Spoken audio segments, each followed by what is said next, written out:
we have the right to inhabit our land, to use our land.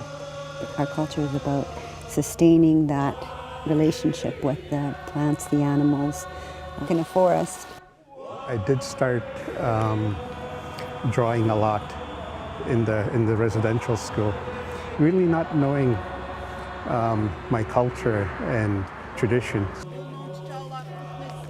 And I'm very proud to be here today. My name is Halos, and this is my squia. Welcome to show number 4 of Voices of Shishalh. How am I doing on that pronunciation, Chief?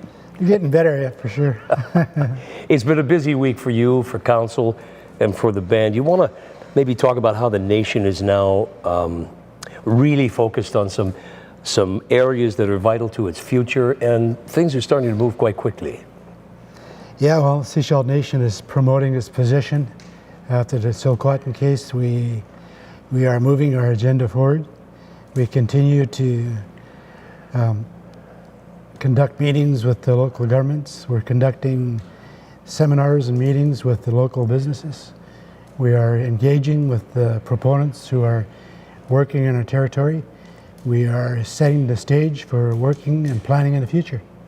So is it fair to say that even though the Silcotin really does open up a whole world of opportunity, you're still a collaborative chief and a collaborative nation looking to work together? Is that how you see it? Yep, that's the message that our people are conveying, and we're very open about that. We're out there, we're engaging, our people are out there in the land. You know, our fishery department, our forestry department, our people are out there. They're looking and planning and working the environment and the resources within our territory. And we're doing that because we're planning for the future. I understand there's a fairly big ceremony, the first of what will be a number of them, next Saturday in this longhouse where we are for some elders, and they're going to be honored. Could you tell us a bit about that? That's a big event. It's a big event because the real elders, the true elders, are coming to share their story, their life stories about their experience before the coming of the white man, before residential school, before Indian Act, Indian government, all those things. And what they're doing is sharing their memories of how life was before. And it's going to be exciting for our people, especially the families from those particular groups. They grew up in the traditional villages up Jervis Inlet. So it's going to be quite entertaining. As is this show, because we have an esteemed guest. We invited up Vancouver Sun columnist and the much esteemed Stephen Hume.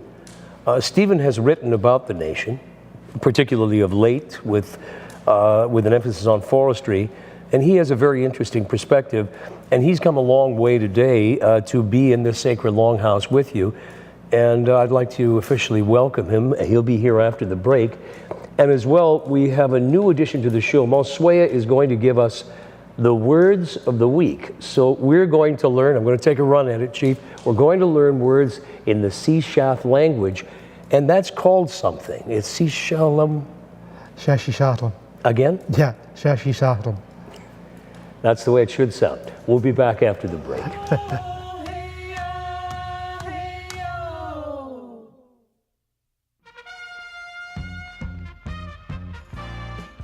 While lions are notorious for their voracious appetites, they spend a great deal of time feeding other creatures.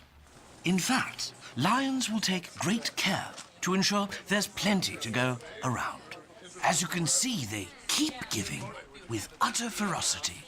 Bravo, lions, and bon appetit. Do good, be a lion.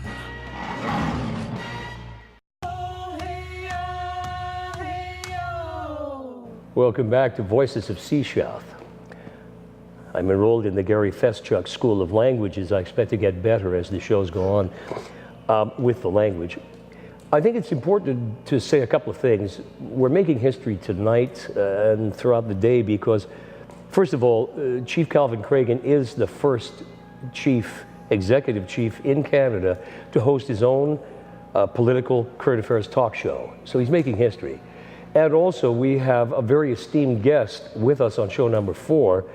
Those of you who read the Vancouver Sun and have done over the years and know what an incisive writer he is, the name Stephen Hume really is a voice, a pen apart from most journalists. He has a voice highly unique to the way he sees the world, and he shares that perspective. And Stephen, it's wonderful to have you here. You've come all the way from Vancouver Island in a rainy, rainy day to be in the Sacred Longhouse. And I know Chief wanted to kick off because he's been reading your articles on BC ferries. So Chief, what do we want to know first about what's going on with ferries? Because that's our lifeline here. Yeah, well, first of all, I want to truly welcome Stephen Hume. You know, Stephen's been very proactive and positive in following our self-government from the early days, and I remember Stephen's write-ups in the old days. He was very proactive, and he knows and the history of our government, and he knows we're very proactive, and we're very honored to have you here, Steve. Welcome. Well, thank you, and I'm very honored to be here. Mm-hmm. Stephen, is it the right time now for you to cover off? You've won some awards for that unique writing style. Would you give us a bit of the laundry list so we could share that? That's kind of embarrassing to ask somebody to do, but We're a hot show. We ask the big questions. well, let me just say that my journalism has won about a dozen awards over the last 12 or 15 years, and I've won some literary awards as well. But the thing to remember about these awards is that they're always a bit of a crapshoot. You know, I mean, it's not a horse race, and there are a lot of good people writing at any time who don't get awards. We should always remember that. Awards are nice, but they don't buy you a cup of coffee. So Chief was asking about ferries, and you were saying before we began the show that there's been a lot of debt hiding. You want to go over that again? BC Ferry started with 2 boats and basically served Vancouver Island and the mainland. And I need to frame a little history here because it's important, and it's important in a context and a venue like this to think about the historic reason for BC Ferries and how it came about. W.A.C. Bennett had a vision of British Columbia as a unified place. And he set out to do 3 things to bring the province together and to bring it as a modern economy into the 20th century. He wanted to electrify the province, so he wanted to take electricity to everybody, the most remote communities, regardless of who they were or where they were. He wanted to link all those communities with roads so that we could have an integrated economy for the whole province. Everybody could participate in it. Everybody could prosper from it. And he saw the importance of linking all of our coastal communities, not just Vancouver Island, which of course is the senior colony of British Columbia, but all of those coastal communities like Bella Bella and Bella Coola, all the way up to Prince Rupert, into an integrated economy for the province so everybody could prosper no matter where they were. And he saw the ferry system as being essential as part of the highway system, an extension of the highway system. It grew to, I think, 35 boats serving more than 40 routes. And in doing so, it acquired an amount of capital debt. That debt was written off, and the ferry corporation moved out of the provincial government and became a crown corporation. And then under the current government, the Liberal government of Gordon Campbell, now Christy Clark, it was decided to privatize the Crown Corporation, and the debt was written off again. But we're back in debt again to the tune of, I think, $1.2 billion the last time I looked. So we've had billions of dollars go into that infrastructure, paid for by all British Columbians, and yet in order to recover those costs, we're recovering them from only the users, or primarily from the users. The BC ferry system is one of the most unique in the world in that it recovers about 85% of its operating costs from the people who actually ride on the ferries. Most ferry systems don't do that. Public transit in Vancouver, for example, gets about 50% of its costs back from the users. Ferry traffic on our inland lakes gets 0% back from its users because it's still part of the highway system. So we have this peculiar anomaly going on. And it's of fundamental importance to First Nations because so much of the coastal history of British Columbia is First Nations history. And I always like to think of the way in which the ferry system is portrayed as a kind of convenience for people going to their recreational properties in the Gulf Islands. But that's not true for people who live at Penelakut. People at Penelakut have lived there for 6,000 or 7,000 or 8,000 years. For them, the ferry is an essential connection to all the services that the rest of British Columbia takes for granted, and should take for granted, and should accept as being part of their patrimony and heritage as citizens of this province. Mm-hmm. So if we're all going to be in the boat together, we have to have access to those services. And the ferry system is really important. I think it's something that we should all be paying a lot more attention to. Chief, you go back and forth a lot, meetings. How vital are the ferries to the Sunshine Coast? Well, they've always been an essential element of us being transported. We've always depended on them providing goods and services being delivered to our community. In the old days, we've seen maybe one truck per week. Now we see one truck every 5 minutes. So providing that transportation for goods and services is an essential part of not only our community, but the entire community in terms of the economy of our little villages. It's essential to send goods back and forth, whether we transport goods to Vancouver or beyond. It's a link that we must have, and we always thought it was part of the highway services. Before that, we had the Union steamships, as you know, who came to the communities way before roads and highways were provided. And yeah, WAC Bennett did provide that essential element after the Union left us. So I remember those old days. Yeah, the old Smokewa and the old Bainbridge. Yeah, 2 ferries. It's amazing. Chief, I know you want to talk trees, and I want to hear what you have to say, so I'm going to listen to these questions, and Stephen's just the right man to answer them. Stephen, you wrote an article early in October, just not very long after the Sulcotin case, and I think you intercepted a letter that we had sent to the province. And in that letter, we expressed our concern about moving the agenda forward, especially when it related to the forestry. And as Shishalh has always been proactive, we wanted to move that agenda along, but I think we shared the same concern, and you were very critical about the positioning that the government was going to take. And I think you were right on when you said that they were going to drag it along, and they were mystified of how to resolve how First Nations are going to move forward with industry. How is the First Nations going to move forward in the community with the local governments? How are we going to share that responsibility? And I think you're dead on in your comments. Could you relate any more to that? Well, many, many years ago, I was on a hunting trip with Chief Dan George. And he said something to me that I've always remembered.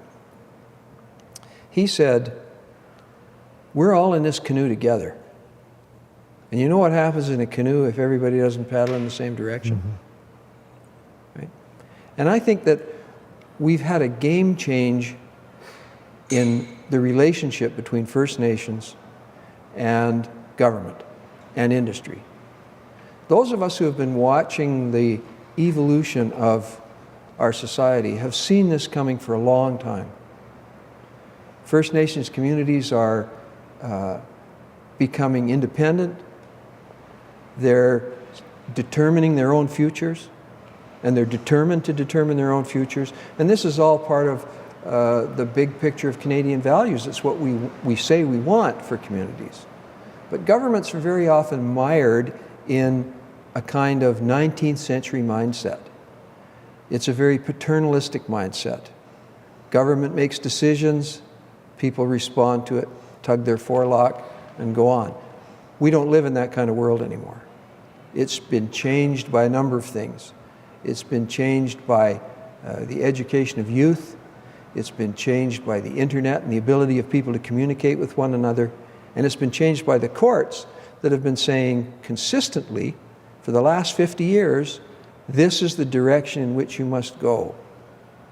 Governments haven't been listening to that message.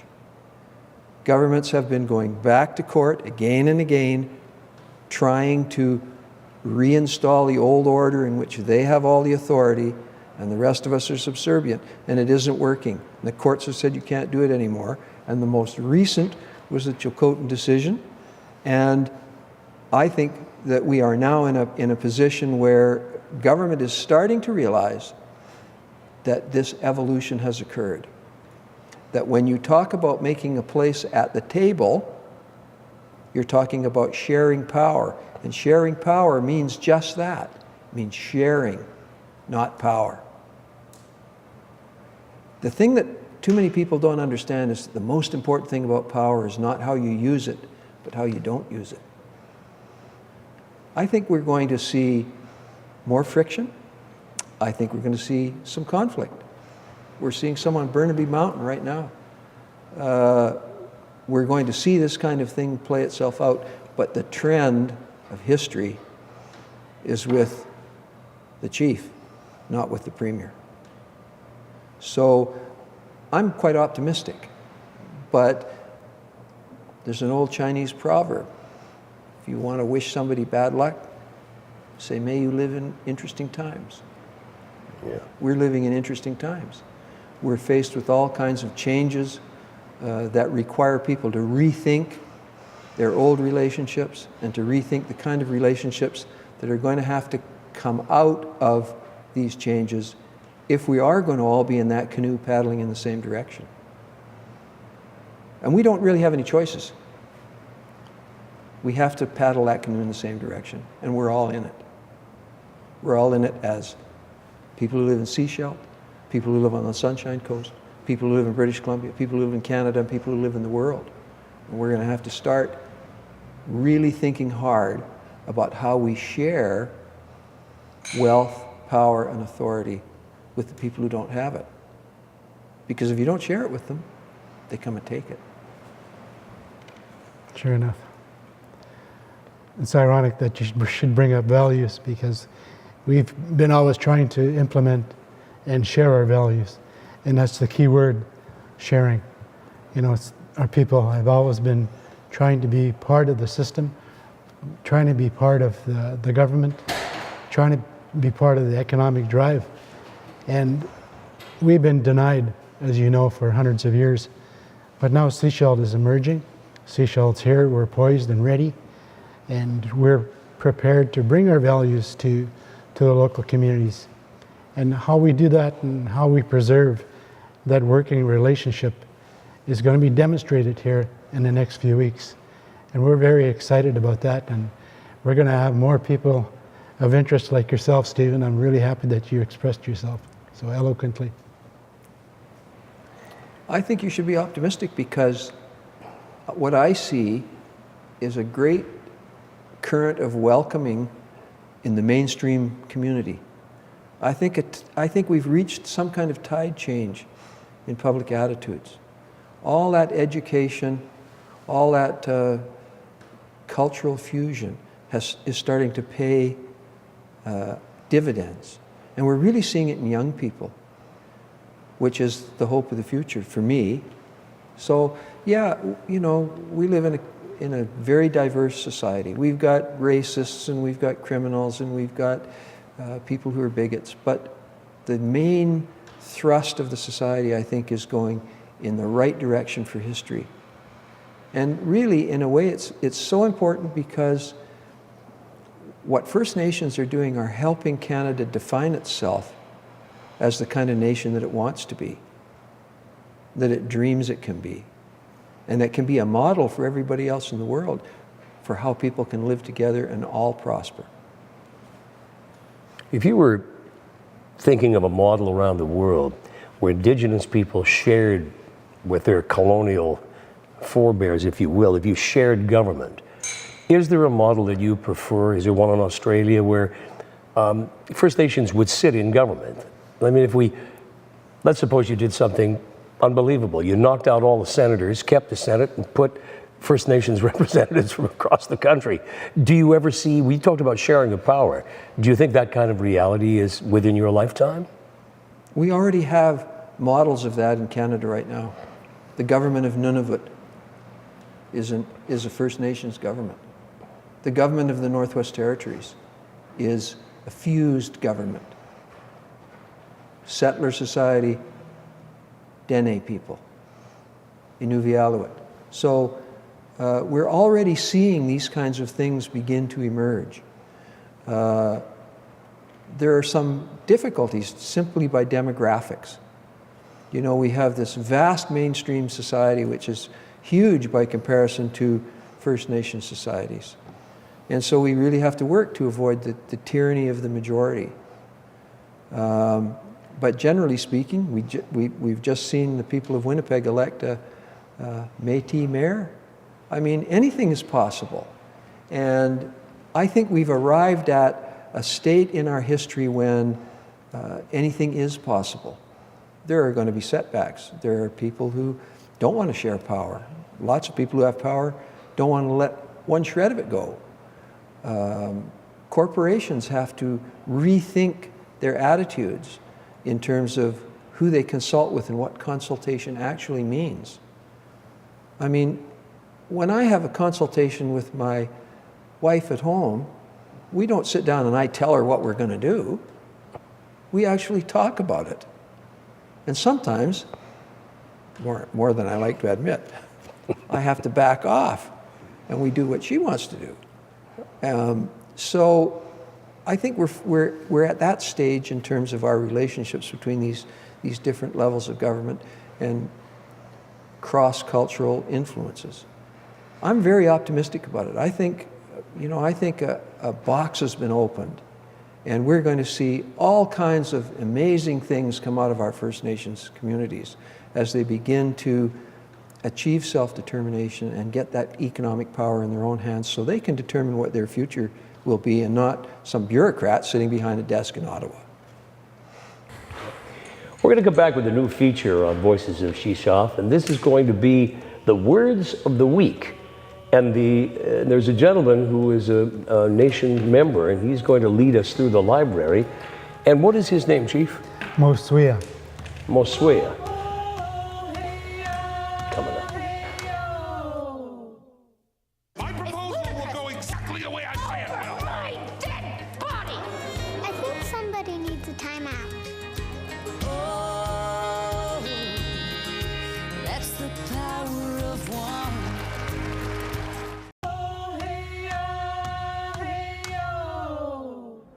Good morning. My name is Moswia, and it means 4 nations, 4 directions, 4 lands, 4 rivers, 4 mountains, 4 elements. I would like to share with all of you today words from Shishalh, Olnom Shala. The tree I would like to teach you today is the cedar tree. It's the most important tree for our people. It's called Tachamai. Every part of the Tachamai is always used, right from the branches down to the root system. Salmon berries, the salmon berry in the spring, it has new shoots that grow. It's called tzatzkai.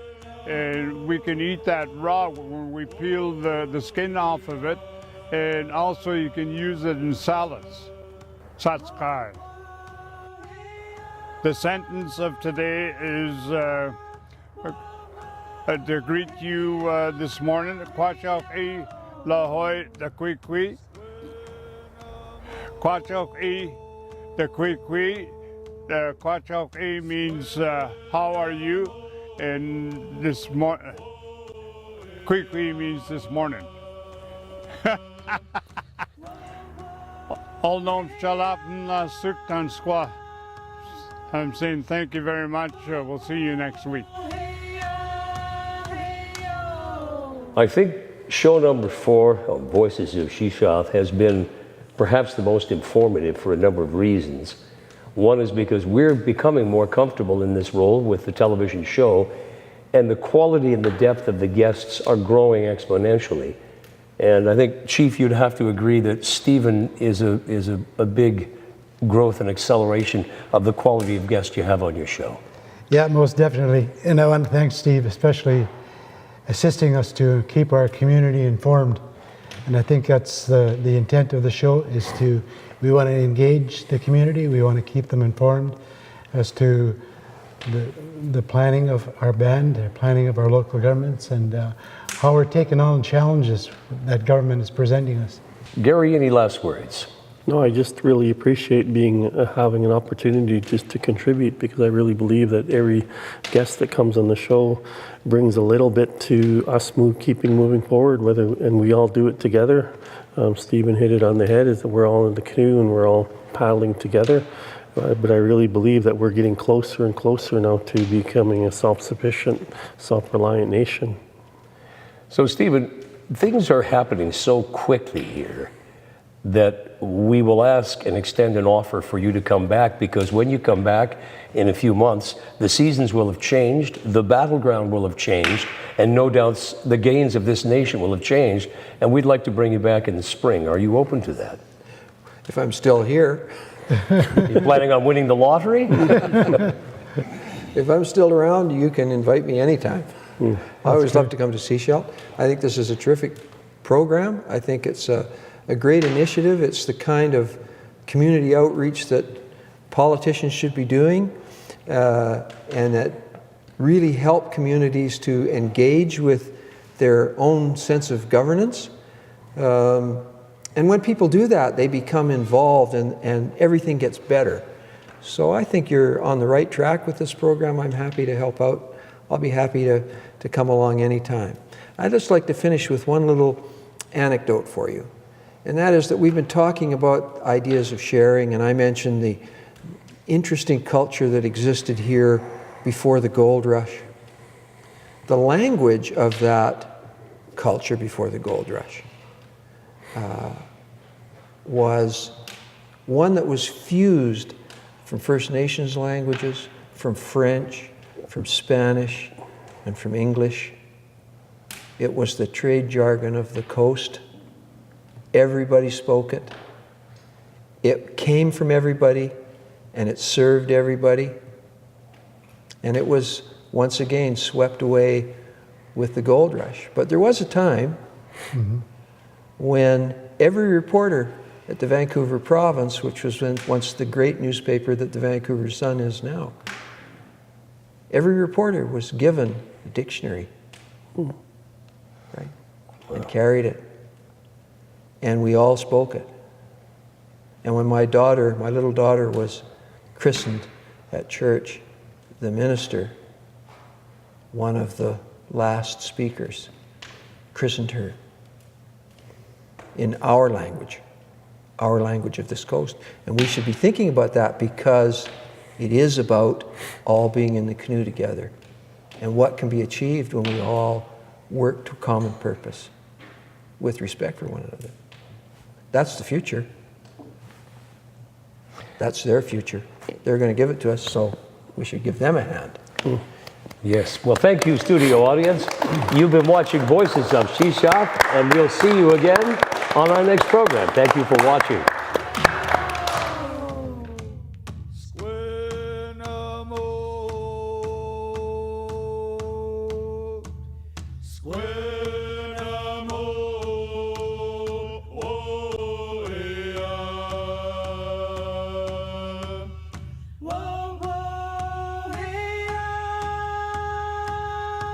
My name is Halos, and this is my square.